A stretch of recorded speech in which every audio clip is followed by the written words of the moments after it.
Abschiedsgruß und wieder mal bleibt dir und mir nur das Telefon.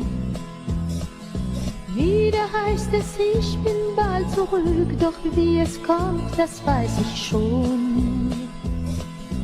Du gehst und mit dir geht jeden Tag ein kleines Stück, das uns erbarmt.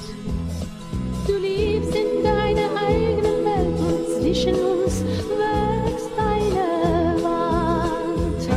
Der kleine Vogel Hoffnung baute jedes Jahr sein Nest auf unserem Haus und er hat so viel erzählt. Hast du heute Nacht sein Lied gehört? Er sagt, dass der nicht wiederkehrt, weil ihm bei uns die Flamme fehlt.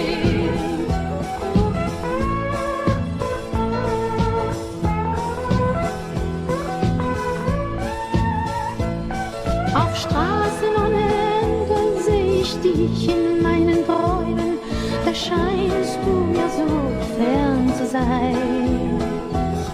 Ich lauf so schnell ich laufen kann, doch nie erreich ich deine Hand. Dann wach ich auf und bin allein.